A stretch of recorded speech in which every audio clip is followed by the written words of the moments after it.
এটা হচ্ছে সিলেবাস। এই মাধ্যমিক লেভেলের পেপার 1 9 10-এ যারা ফর্ম ফিল আপ করেছো তাদের হচ্ছে সিলেবাস। এই সিলেবাসটা কিসের না সোশ্যাল স্টাডিজ।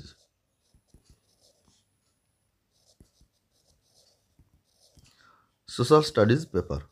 এই সোশ্যাল স্টাডিজ পেপারে তোমরা যে 100 মার্কের এক্সামটা দেবে, এই 100 মার্কের এক্সামের মধ্যে কোন কোন সাবজেক্টগুলো এর মধ্যে অ্যাড রয়েছে। এর মধ্যে রয়েছে geography, history, economic, political science. এই 4টা টপিক মিলে তোমাদেরকে কিন্তু প্রিপারেশান নিতে হবে এবং প্রিপারেশান নিয়ে তোমরা পরীক্ষায় যখন দিতে যাবে তখন সেই 100 নাম্বারের এই 100 মার্কের পরীক্ষার জন্য তোমাদের কোশ্চেন আসবে। ঠিক আছে, তো তোমরা যদি দেখো এখানে হিন্দি ভার্সনে টোটাল টপিকটা দেওয়া আছে। এই টপিকগুলো বা এই যে সিলেবাসটা, এই সিলেবাস সম্পর্কে আমি আগের ভিডিওতে বলেছি এবং কোন কোন টপিকগুলো রয়েছে সেটা নিয়ে আলোচনা করা আছে। তোমরা একবার সেই ভিডিওটা দেখে নেবে, কারণ এটা কনভার্ট করে বলা আছে। টোটাল যে এই যে হিন্দি ভার্সনে করা রয়েছে না, এটা কনভার্ট করা আছে। আগের ভিডিও আমি লিঙ্ক দিয়ে দেবো ডিসক্রিপশন বক্সে, তোমরা দেখে নিও। আমার বক্তব্য হচ্ছে যাদের নিতান্তই কোনো উপায় নেই, তারা 9 10টা যাদেরকে 9 10-এ বসতেই হচ্ছে, 11 12-এ বসার সুযোগ নেই, তাদের ক্ষেত্রে একটু এফোর্ট দিতে হবে, একটু বেশি করে পড়তে হবে। তার কারণ হচ্ছে এখানে জিওগ্রাফি রয়েছে, হিস্ট্রি রয়েছে, ইকোনমিক্স রয়েছে, পোল সায়েন্স রয়েছে। 4টা সাবজেক্ট থেকে কিন্তু কোশ্চেন আসবে। ঠিক আছে, 100 মার্কের। এবং তার সাথে তোমরা যদি নিচের দিকে চলে আসো তাহলে দেখবে কি যে এখানে syllabus for art of teaching and other skills. তো এখানে যেটা থাকছে 50 মার্ক থাকছে এই art of teaching and other skills. তার মধ্যে 30 নাম্বার ভাগ করে দিয়েছে আর্ট অফ টিচিং অর্থাৎ সিডিপি টাইপের, আর 20 মার্কস হচ্ছে অল জেনারেল পেপার, মানে যেরকম ধরো জিকে, জিআই, কারেন্ট অ্যাফেয়ার্স এগুলোর মধ্যে থাকবে। তো এখানেও একটা সিলেবাস দিয়ে দিয়েছে, তোমরা সিলেবাসটা দেখতে পাচ্ছ। এই যে সিলেবাস, আর্ট অফ টিচিংয়ের সিলেবাস একদম এতটা পর্যন্ত রয়েছে।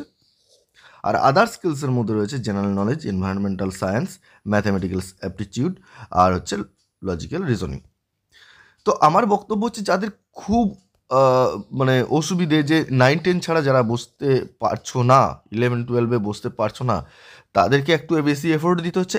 আদারওয়াইজ জিওগ্রাফির যারা স্টুডেন্ট তারা কিন্তু অবশ্যই 11 12-এ বসবে। 11 12-এ বসবে কেন বলছি না, আমি তোমাদেরকে 11 12-এর কোশ্চেনটা দেখাই, এই সিলেবাসটা দেখাই, তাহলে বুঝতে পারি। 11 12-এ শুধুমাত্র তোমাদেরকে জিওগ্রাফি সাবজেক্টটা নিয়ে পড়তে হবে। দেখো, এটা হচ্ছে পেপার 2 অর্থাৎ 11 12-এর সিলেবাস। এই 11 12-এর সিলেবাস এখানে তোমরা দেখতে পাচ্ছ যে উচ্চ মাধ্যমিক পেপার 2 স্টেট জিওগ্রাফি 100 মার্ক। এই তোমরা যে জিওগ্রাফি 100 মার্কের পরীক্ষা দেবে টোটালি জিওগ্রাফির উপর, জিওগ্রাফি সাবজেক্টের উপর। এখানে টোটাল সিলেবাস দেওয়া রয়েছে। এই সিলেবাস কি নিয়ে আলোচনা করেছি, কী কী রয়েছে সেটা ডিসক্রিপশানে রয়েছে, আমি লিঙ্ক দিয়ে দেবো, সেখান থেকে তোমরা দেখে নিও। তো এই যে টপিকগুলো রয়েছে এগুলো দেখো, যারা জিওগ্রাফি স্টুডেন্ট তারা কিন্তু কম বেশি প্রিপারেশান নিয়ে রেখেছো, এবং যারা এমএসসি বা এসএসসির জন্য প্রিপারেশান নিচ্ছ তারা কিন্তু ম্যাক্সিমাম টপিক কিন্তু কভার করে রেখেছো, এটা নিয়ে কোনো অসুবিধা নেই। তো আমার বক্তব্য যারা জিওগ্রাফি স্টুডেন্ট তারা অবশ্যই 11 12-এ বসো। 11 12-এ তোমার কোশ্চেন শুধুমাত্র জিওগ্রাফির ওপরও হয় এবং সেভাবে তুমি প্রিপারেশান নিতে পারবে।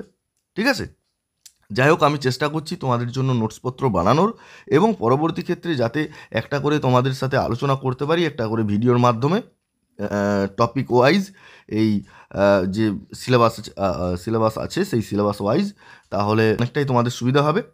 তো আজকে আর একদম কথা বাড়াচ্ছি না, আজকে এই পর্যন্তই। সকলে ভালো থেকো, সুস্থ থেকো, এই বলে আজকের ভিডিও এখানে শেষ করছি। ধন্যবাদ।